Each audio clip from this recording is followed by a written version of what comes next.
गुजरात यात्रा कच्छ जिले के भ्रमण के बिना अधूरी मानी जाती है। कच्छ एक ऐतिहासिक शहर है। यहाँ कई प्राचीन जगह मौजूद हैं। कच्छ का सफेद रण देश भी नहीं बल्कि दुनिया भर में पर्यटकों को लुभा रहा है। यहाँ की संस्कृति देखने लायक है। साल 2001 में भयानक भूकंप गुजरात में आया था, जिसमें सबसे ज्यादा नुकसान कच्छ को हुआ था। कच्छ के भुज और भचाऊ में गांव के गांव नष्ट हो गए थे। अपने पीछे तबाही के निशान वो भूकंप छोड़ गया। आज मैं कच्छ की जनता से जानने की कोशिश करूंगी कि कितने सालों के बाद मौजूदा परिस्थिति से वे कितने खुश हैं।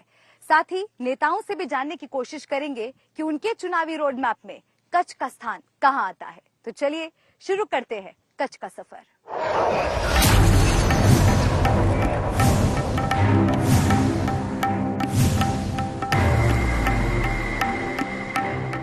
गुजरात का कच्छ अपने खूबसूरत सफेद रण के लिए भारत ही नहीं पूरी दुनिया भर में मशहूर है।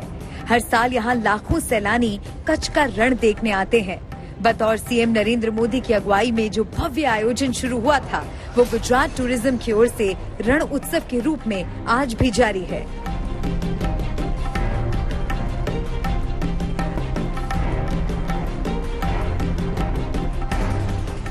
सियासत के लिहाज से देखें तो कच्छ बीजेपी का मजबूत किला रहा है। यहाँ की 6 विधानसभा सीटों पर 5 में कमल खिला हुआ है, जबकि देश की सबसे पुरानी पार्टी कांग्रेस के पास महज 1 सीट है। हालांकि 2017 में कांग्रेस ने 2 सीटों पर कमाल दिखाया था, लेकिन यहाँ भी 2020 उपचुनाव में बीजेपी ने कांग्रेस से 1 और सीट छीन ली। भुज सीट पर बीजेपी पिछले 7 चुनावों में सिर्फ 2002 का चुनाव ही हारी थी। वहीं मांडवी विधानसभा सीट मुस्लिम बाहुल्य है।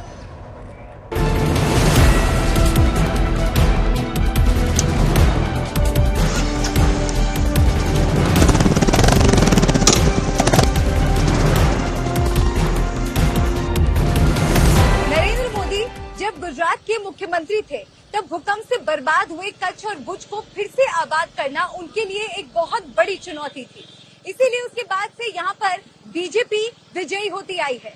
अगर यहाँ के मौजूदा समीकरण की बात करें तो 6 विधानसभाओं में से 5 विधानसभाओं पर बीजेपी काबिज है और 1 सीट कांग्रेस के खाते में है।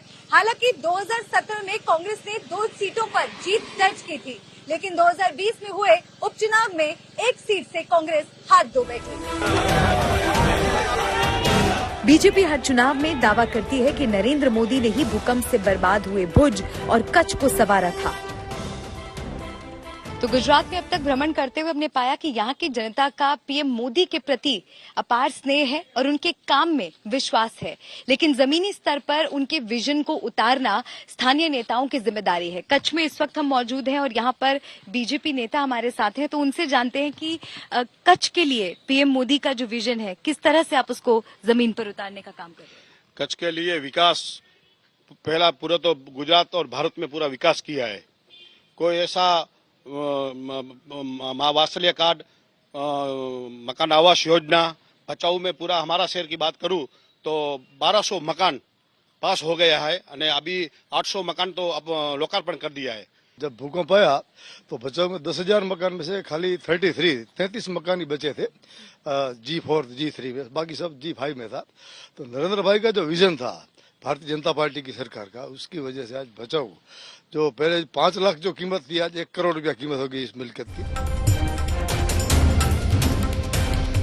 वहीं कांग्रेस कहती है कि बीजेपी हर चुनाव में सत्ता का दुरुपयोग कर जीतती है, लेकिन इस बार बीजेपी का खाता भी नहीं खुलेगा।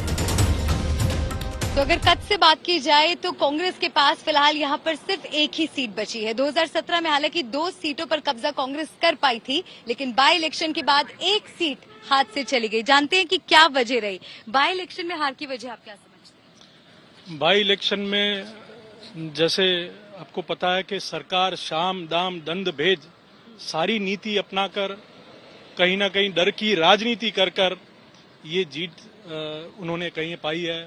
लोग आज भी उतने ही परेशान हैं जितने पहले थे। आज भी लोगों के काम नहीं हुए हैं। आज भी कच्छ जो भारतीय जनता पार्टी कहती है कि हमने विकास किया, पर विकास नहीं, भारतीय जनता पार्टी ने यहाँ विनाश किया है। यहाँ भी अभी विकास कई कोसों दूर है और यहाँ के लोग खूब परेशान है भारतीय जनता पार्टी की सरकार में। इस बार परिवर्तन की लहर आप देखेंगे कच्छ की 6 सीटों में दिखाई देगी। 6 की 6 सीट कांग्रेस पार्टी जीतने जा रही है। भारतीय जनता पार्टी के सुपड़े साफ हो जाएंगे।